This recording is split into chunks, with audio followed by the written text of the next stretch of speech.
Swastiastu. Pemirsa TVRI dan umat sedharma di seluruh Nusantara, dengan saya Ayu Cantika dari Pura Mustika Dharma Kopassus Cijantung. Kita berjumpa kembali dalam program Mimbar Agama Hindu. Adapun tema yang akan kita bahas pada kesempatan kali ini adalah yoga menurut ajaran agama Hindu. Di mana di tengah-tengah kita akan hadir Bapak Untung Sunardi dan Ibu Dewi Kusuma sebagai narasumber. Sebelum kita lanjut membahas tentang tema kita pada kali ini, kita dengarkan dulu lantunan ayat suci sloka kitab suci Bhagavad Gita yang akan dibawakan oleh Yufi Mentari dan Made Rahayu, mahasiswa Stadharma Nusantara Jakarta.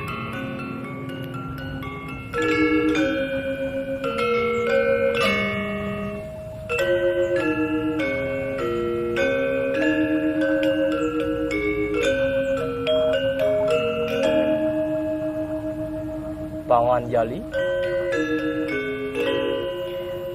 Om Swastiastu.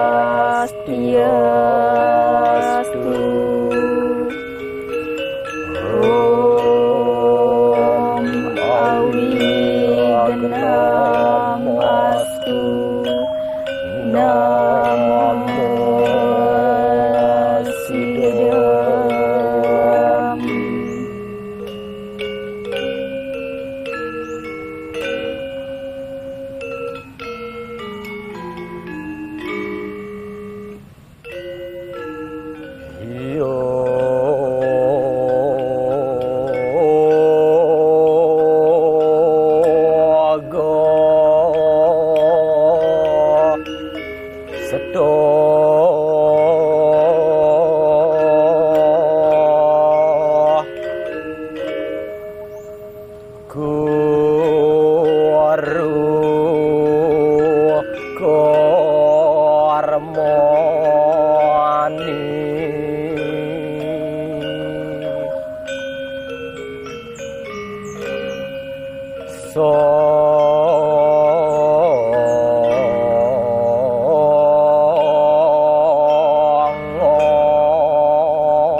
Bertindaklah dalam yoga, oh Dhananjaya.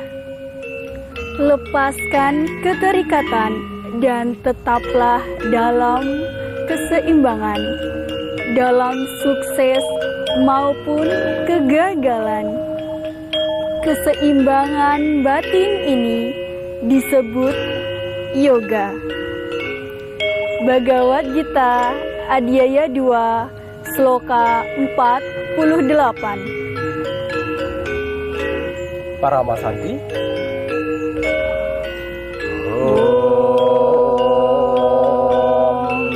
Santi.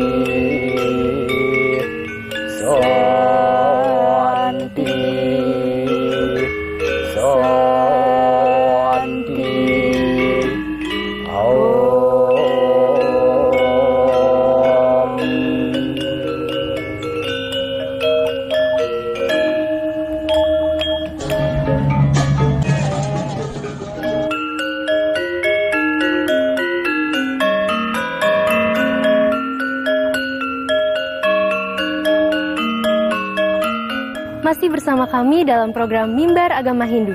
Tadi bersama-sama kita sudah dengarkan lantunan kitab suci Bhagavad Gita yang dibawakan oleh Yuvi Mentari dan Made Rahayu. Selanjutnya, masih dalam program Mimbar Agama Hindu, kita akan dengarkan narasumber kita yang pertama, Bapak Untung Suhardi.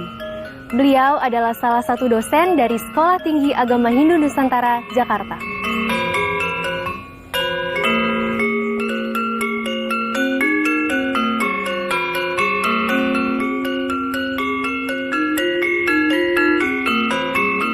Om Swastiastu.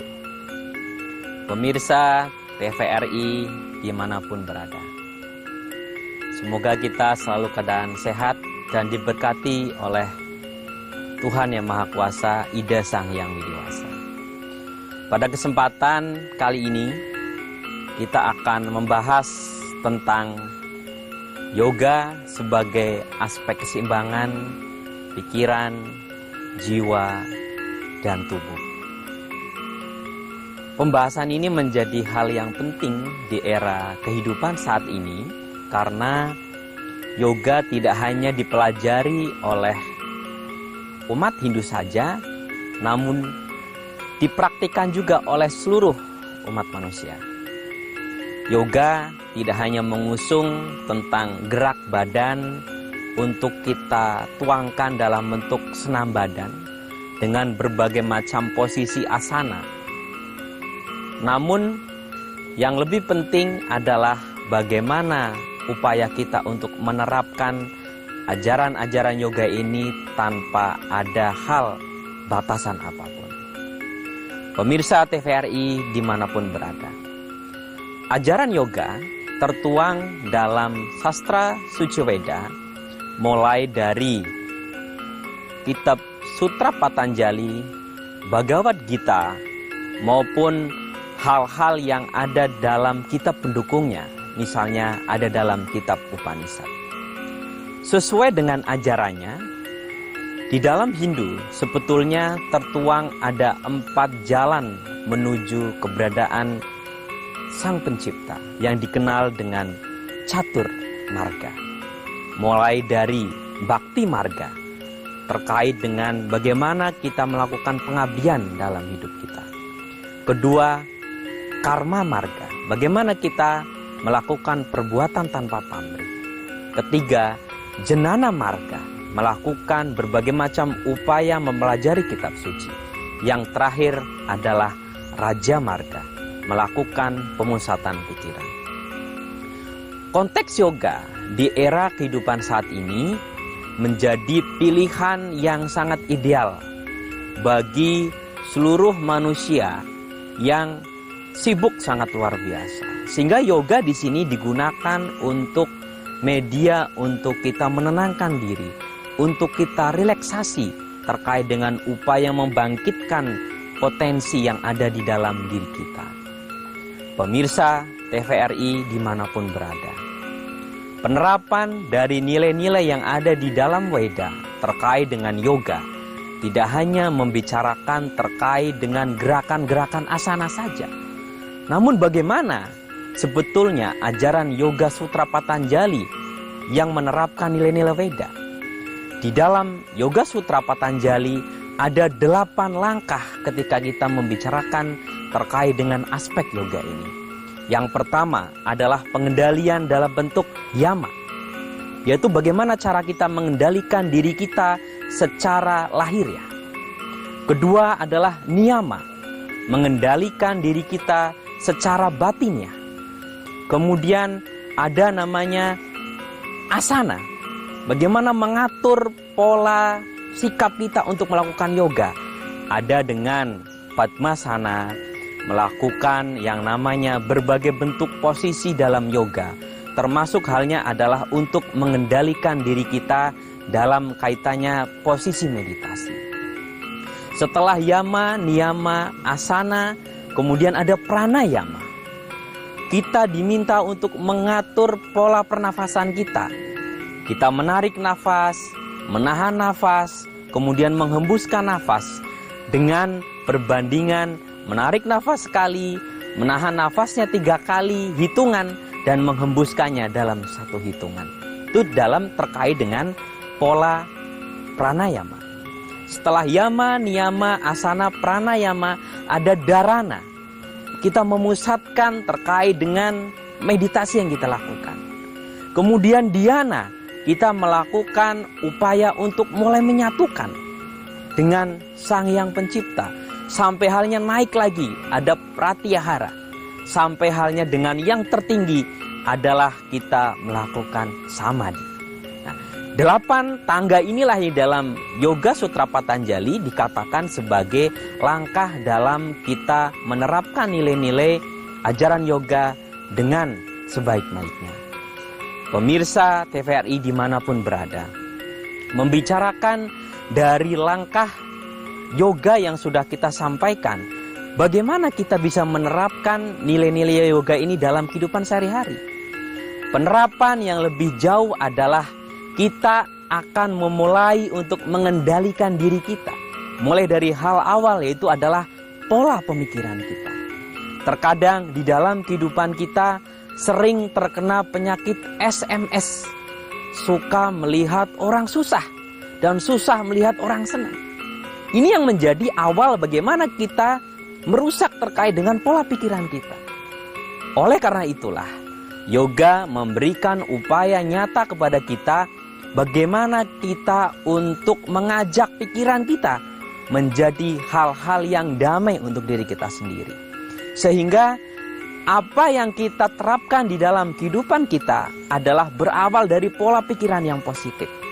Ketika kita memulai dengan pola pikiran yang positif, maka perkataan yang kita lakukan adalah menjadi perkataan yang positif. Sehingga hati-hati kita menyampaikan, jangan sampai kita menyinggung hati orang. Jangan sampai kemudian kita melukai perasaan orang. Karena apa yang kita lakukan harus ada upaya untuk memberikan rasa senang kepada pihak-pihak yang mendengarkan. Pemirsa TVRI dimanapun berada, ajaran yoga memberikan upaya secara utuh terkait dengan pengendalian diri kita mulai dari pola pikirnya. Karena di dalam Yoga Sutra Patanjali 2.1 menjelaskan bagaimana yoga dimulai dari pengendalian pikiran kita. Ketika pikiran kita sudah jernih, maka yang ada di dalam kehidupan kita, kita akan memunculkan sifat-sifat positif yang ada di dalam diri kita. Segala tantangan yang ada di dalam kehidupan kita bukanlah menjadi penghalang, namun upaya-upaya harus kita lakukan sebagai hal yang harus kita lalui. Oleh karena itu, orang yang sukses dalam hidup ini adalah bukan menjadikan halangan itu adalah penghambat, tapi menjadikan halangan itu adalah tantangan yang harus kita lewati di dalam kehidupan kita. Seluruh pemirsa TVRI dimanapun berada, membicarakan yoga tidak hanya untuk umat Hindu saja, namun yoga dapat kita terapkan di dalam seluruh aspek kehidupan manusia. Oleh karena itu, kita tutup dengan Paramasanti, Om Santi, Santi, Santi, Om.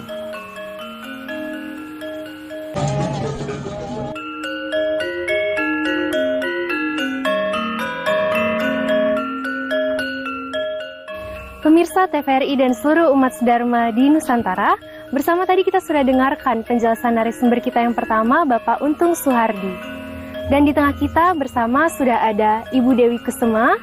Om Swastiastu Ibu. Om Swastiastu Gongayu. Om Swastiastu pemirsa TVRI. Beliau adalah seorang praktisi yoga yang setiap harinya melaksanakan yoga dan juga sebagai instruktur yoga. Sebelum berbincang lebih lanjut tentang tema kita dalam hari ini, yaitu ajaran yoga menurut agama Hindu, saya ini ya mau nanya Bu, jadi sebenarnya bagaimana sih esensi yoga gitu? Baik, terima kasih atas kesempatan yang diberikan pada saya. Jadi secara etimologi, yoga itu berasal dari bahasa Sanskerta, yaitu yuj, yang artinya adalah penyatuan.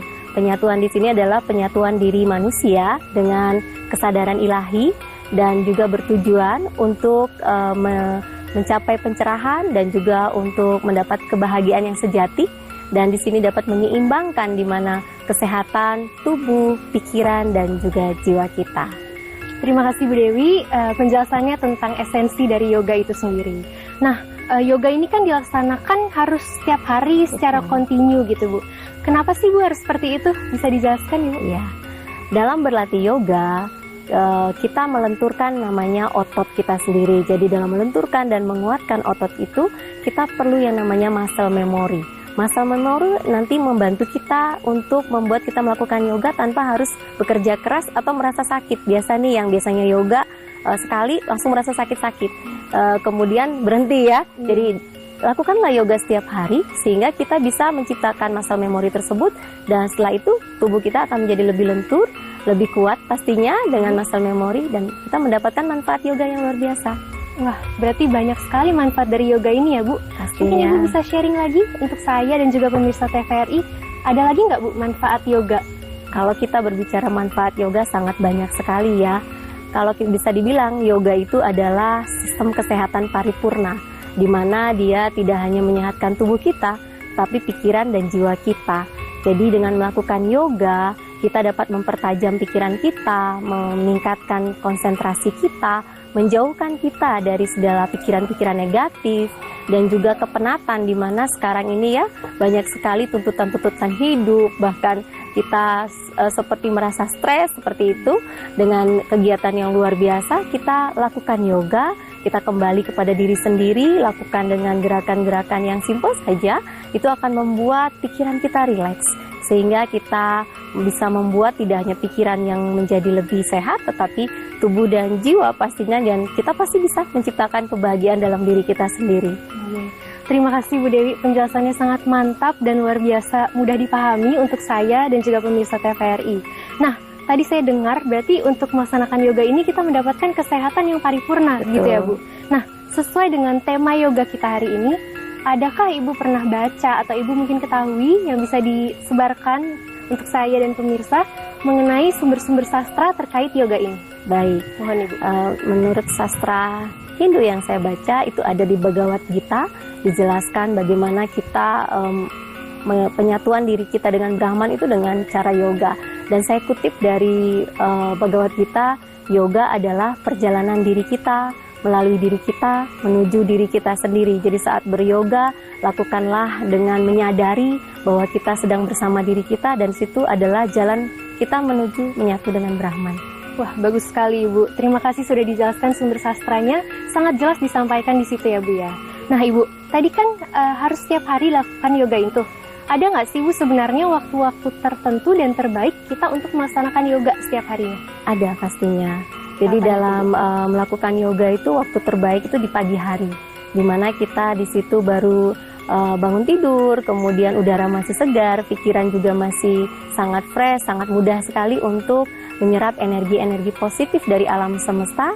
Dan baiknya yoga dilakukan dalam keadaan perut kosong, dimana ketika perut kita kosong, tubuh kita akan fokus dalam melakukan yoga tersebut dan tidak mengganggu sistem pencernaan kita. Sehingga lakukanlah yoga di pagi hari dan dalam keadaan perut yang kosong. Namun demikian, jika mungkin saat ini kan banyak kesibukan orang, tidak bisa melakukan yoga di pagi hari, bisa dilakukan di lain waktu, mungkin sore hari juga bisa. Terima kasih Bu Dewi penjelasannya. Nah Bu Dewi, saya mau nanya nih Bu, sebagai saya di era globalisasi ini, saya sudah terpapar dengan kesibukan yang begitu luar biasa gitu ya. Ada capek dan malas ya, penyakit kita yang utama tuh malas ya. Nah Bu Dewi, ada nggak tips-tips khusus ya untuk mengajak orang itu untuk melaksanakan yoga? Baik. Silakan Ibu. Untuk melakukan yoga itu sendiri agar bisa mengajak orang lain, paling mudah adalah dimulai dari diri sendiri. Mulailah melakukan yoga dari diri sendiri, kemudian setelah kita mendapatkan manfaatnya, sharing ke semua orang untuk manfaat yang sudah kita dapatkan. Kemudian bisa juga dengan membuat acara-acara yoga, dengan mengundang orang-orang untuk ikut beryoga, dan kita menjelaskan dengan cara yang mudah dimengerti kepada mereka, sehingga banyak nanti orang akan ikut melakukan yoga. Dan untuk malas mungkin ya, kalau malas itu kita kembali harus menyadari bahwa tubuh kita ini harus sehat. Dengan menyadari bahwa tubuh harus sehat, maka kita akan mulai melakukan kegiatan yoga ini untuk kesehatan tubuh kita. Terima kasih Bu Dewi atas penjelasannya. Nggak kerasa tadi kita udah bahas, sangat asik sekali dan sangat menarik dari awal tentang yoga. Jadi bisa Bu disimpulkan sedikit tentang tema kita, yoga menurut ajaran agama Hindu. Baik, yoga menurut Hindu adalah bagaimana kita melakukan yoga itu dengan menyadari bahwa yoga adalah perjalanan diri kita, melalui diri kita, menuju diri kita sendiri, dan dengan melakukan yoga dengan penuh kesadaran, kita akan bisa menyatu dengan Brahman. Untuk itu, lakukanlah yoga dengan penuh kesadaran sukacita, sehingga manfaat yoga dapat kita rasakan di mana tubuh, pikiran, dan jiwa kita akan selalu sehat. Terima kasih Bu Dewi atas penjelasannya. Pemirsa TVRI dan umat sedharma di seluruh Indonesia, demikianlah tadi perbincangan kita mengenai yoga dalam ajaran agama Hindu yang sudah dijelaskan oleh Bu Dewi Kusuma.